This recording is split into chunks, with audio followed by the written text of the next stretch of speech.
Hello, dear listeners. Welcome to the ECM podcast. I'm Caroline Fontagneux, and I'm very happy to host this series that will take you behind the scenes of new music on ECM records. In this third episode, I'm virtually meeting with Jakob Bro, the Danish guitarist who made his first appearance on ECM as a member of drummer Paul Motian's band. For his fifth album as a leader for ECM, Bro presents a new trio featuring Norwegian trumpeter Arve Henriksen and Spanish drummer Jorge Rossy. Jakob Bro talked about the meaning of his titles, the particularity of this trio, and what inspired this album, Uma Elmo. Bro's song titles are very poetic and are setting the tone. I wanted to know what they meant for him. For example, how do you reconstruct a dream, or what makes morning song a morning song?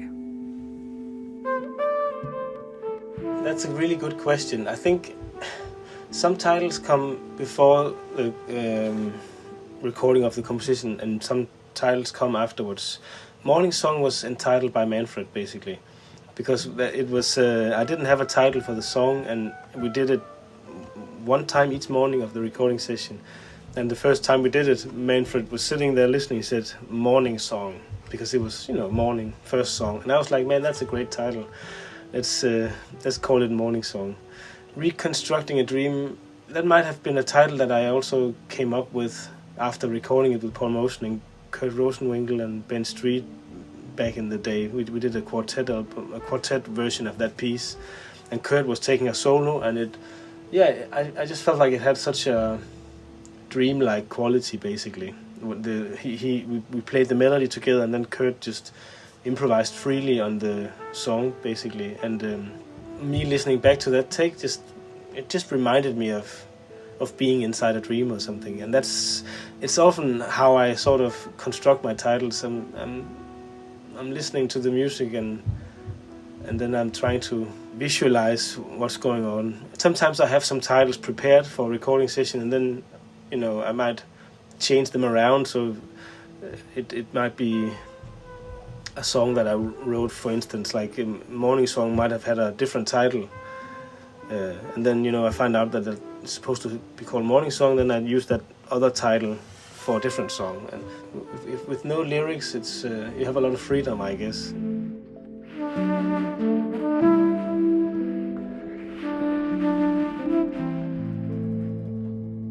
So this album is your fifth album on ECM. Yeah. And as you were saying a little earlier, it's the first one bassless. And in my interview with Joe Lovano, we were talking about his trio that has no bass too. And he was saying that there's a space that needs to be realized. In your case, how did this idea for the trio with Arve and Jorge come together? And is it more pressure for you, or about your former trio, you were saying like this trio has been the constellation that has allowed me to focus on my solo voice. So with a different formation, do you feel like there's more pressure on your solo voice or less? Like, how do you position yourself in this specific trio? Well, I wanted to say that I'd feel less pressure without a bass. But then again, my whole sort of approach to music and my sort of philosophy about playing is that I don't want to feel pressure. So it's like, even though it might be a classic trio setting with bass and drums, and I'm expected to be playing the solo after the melody, for me that's like a great invitation to not do that. So I constantly try to sort of, if I feel pressure in some way of doing something, then I want to go the opposite direction, basically. So pressure-wise, no, it's the same for me to be in a situation with a bass as it is without a bass.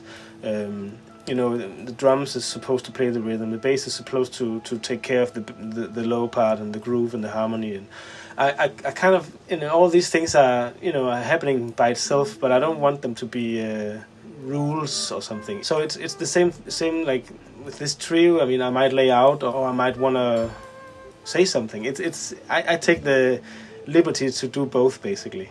And then, I just expect that my fellow musicians, they do what they hear, basically. They follow their ideas and believe in their ideas. And it takes a lot of trust, I think, because I would think that it can feel like, if you haven't played with me before, it might feel like somebody just threw away the carpet underneath you, because I oftentimes just like, you deal with the melody in the first, the first 10 minutes of the concert is fine. You're just on your own here, and I'm not even telling people to do that. It's just because I all of a sudden hear that this could be a nice introduction to the concert, for instance, and that it's not because I want to leave people hanging or anything. It's simply just because I feel like not playing, and I feel like listening to this person playing instead.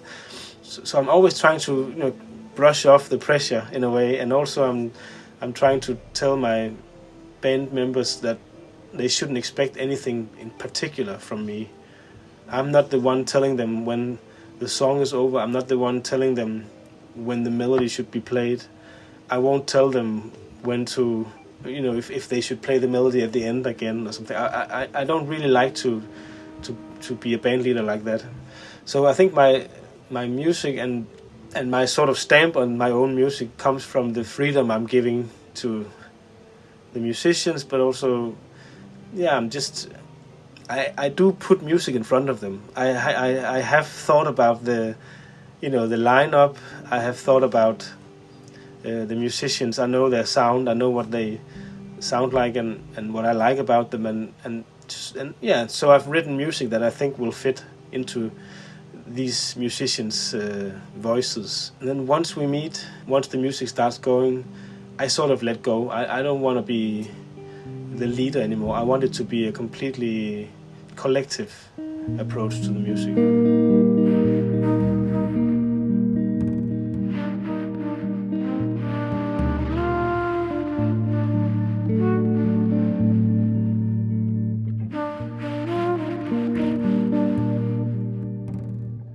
The recording session was initially planned as a quartet with Arve Henriksen, Jorge Rossy and Larry Grenadier. But due to Corona and the pandemic, Larry was not able to travel from the US. I was in dialogue with ECM and talked to Manfred Eicher about how we could move forward without Larry, and we changed our focus a little bit, and Manfred came up with the idea of changing the studios. We were supposed to be in La Bousson, and where I've been recording my last couple of albums for ECM, but Manfred thought that with the change of lineup, no bass, we could benefit from using a different room this time. So he changed the dates by a week, I think, and booked us into the hall in Lugano. It's a really unique and beautiful sounding room, and to me that change of location was sort of a stroke of genius from Manfred's side, I think. That gave us the opportunity to play without headphones and to really embrace the sound of the group, which would have been very different, I think, if we were in a more isolated studio with headphones and stuff. So Manfred's idea about changing the rooms when the lineup also changed was really just brilliant.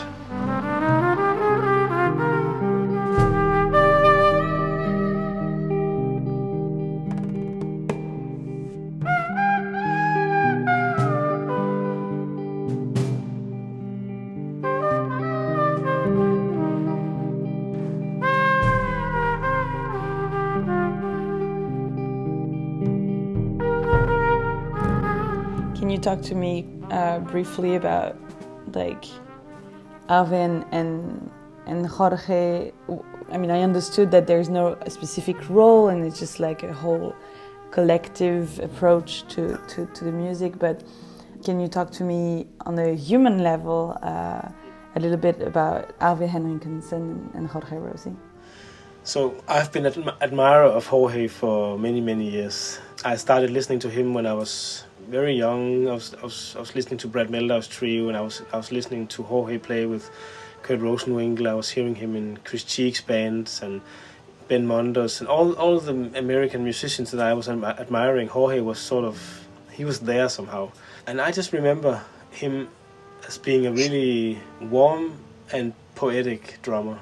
He was playing, sometimes I was really listening to, especially the live things from the Village Vanguard with Brad Meldau's trio, and I was just trying to figure out what was going on. I loved the music so much, and then there was this whole sort of aspect of the music that I didn't understand. Like some of these songs were in odd meters, and I was counting, and I couldn't, where's one, what's going on? And most of the times I would just like enjoy the music because it was so full of love and melody and life to me. But then sometimes I would go into this more nerdy, like how are they doing this? And I was counting, I was walking, and while I was walking I was counting, and I just couldn't get it.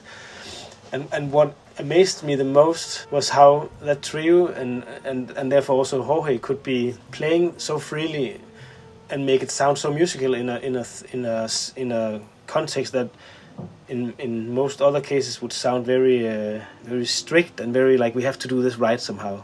I mean, I was like, how is that even possible? So I've just been following him as a musician, and he really amazes me. I don't know how he does it. The way he stopped playing drums, and all of a sudden he wanted to play the piano and the vibes, and I was like, man, this is so good. He'll be there inside of the music with you somehow, and it's almost like he can do whatever he wants, and the music is going on around him, and he's just sitting there like, and whatever he does is perfect, and it sounds so effortless, and also it's so encouraging, and it's also extremely helpful what he's doing. It's really special. I did a sound check with Larry Grenadier and Jorge Rossy in Denmark one time. We were just sound checking, and him and Larry were doing just a little intro or something, and Jorge was playing something on the drum kit where I just couldn't believe it. I was like, well, what did you just do there? You set up the time, it was so grooving, and it just came out of the blue, and it looked like you were, doing nothing, just like you could have been eating a bag of popcorn or something. So he has he has many gifts, I think, and as a human being, he's just wonderful. He's so warm, and he's full of energy. He's supportive. And he loves music. And somehow, he just added to the myth by wanting to play a different instrument somehow in the middle of everything. I was like, are you serious? And then all of a sudden, he played with Wayne Shorter for a long tour where Brian Blade couldn't play with him, so he subbed for Brian Blade in Wayne Shorter's band. So he was playing with Wayne Shorter all of a sudden on drums in a period of his life where he wasn't really interested in playing the drums. It's pretty wild somehow to have that musicality and could go there somehow. He doesn't wanna. He doesn't have any. He's not an ego person or anything. He loves music, and he's following music in the directions that he thinks are interesting. And he's super serious. It's really inspiring to know him.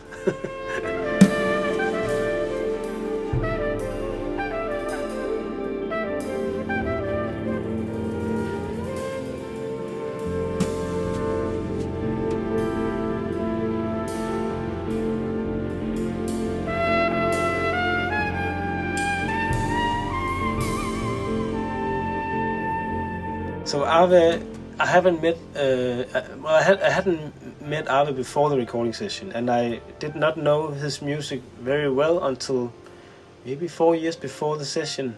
I was introduced by some friends to Super Silent, and I started, hearing his sound, and that struck me immediately. That flute-like sound he had on one track on a Super Silent album.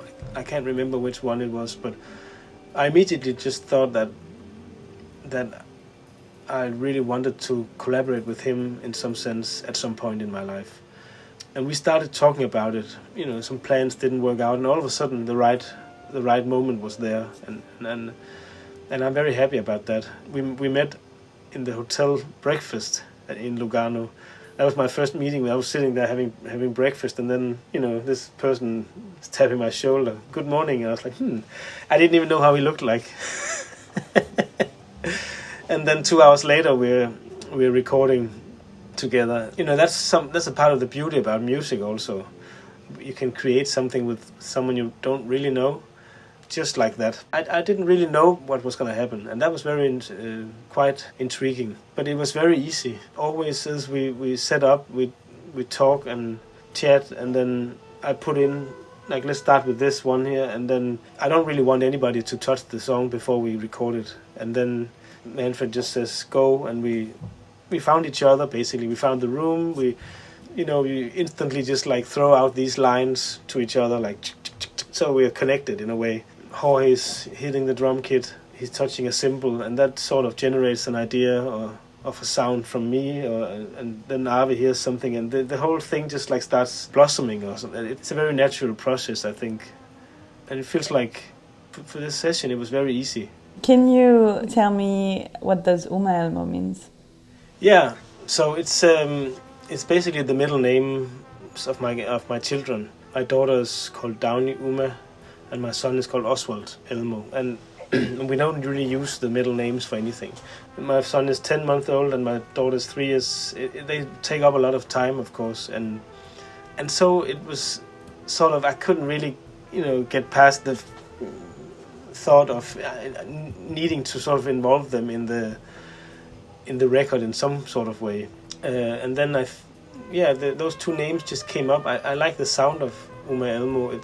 It's feminine and masculine at the same time. To me, when I saw them together, those two names, it was also spiritual in a way to see those names, because I didn't really know what, I don't really know the meaning. I don't know why. I was thinking about the Amazonas. I was thinking about a different part of the world somehow, for some reason, that I was sort of, with that name, hinting a different environment somehow. So I just figured that it was a good title for the album somehow. I like it. Thank you so much, Jakob. Well, you're welcome.